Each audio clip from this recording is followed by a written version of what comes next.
అదరగొట్టే కారం రంగు రుచి ఆచి కారం పొడి.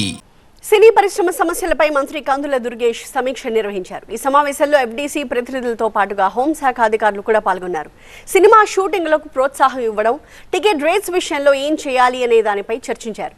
ఇకపై టికెట్ రేట్లకు ఒకే జీవో ఉండేలాగా నిర్ణయం తీసుకుంటామన్నారు మంత్రి. అలాగే పెద్ద సినిమాలు, ఆర్టిస్టుల పారితోషికం పైన కూడా మీటింగ్లో చర్చ జరిగింది. డిస్ట్రిబ్యూటర్లు, నిర్మాతలతో మరోసారి చర్చించి పరిశ్రమ కోసం ఏం చేయాలో చూస్తామన్నారు.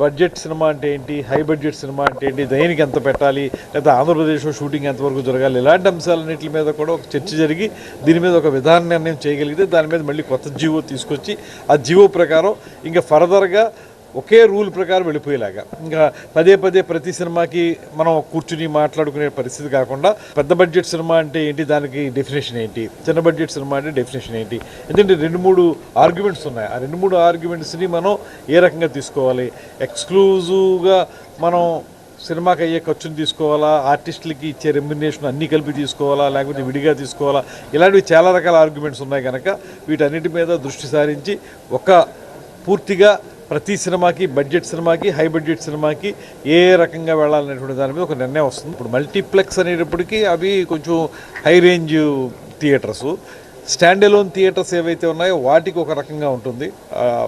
వాటిని కూడా ఇప్పుడు వాళ్ళ డిస్ట్రిబ్యూటర్స్ని, మనం ప్రొడ్యూసర్స్ని, ఎగ్జిబిటర్స్ని కూడా కూర్చోబెడుతున్నాం. వాళ్ళకు కూడా కొన్ని సాధక బాధకాలు ఉన్నాయి కాబట్టి అవి కూడా వాళ్ళు డిస్కస్ చేస్తారు, చేసి ఒక ప్రొఫామాలో బయటకు వస్తారు. మీకు తెలియదు కాదు, ఇవాళ పాన్ ఇండియా సినిమా అయిపోయింది, పాన్ వరల్డ్ కూడా అయిపోయింది తెలుగు సినిమా.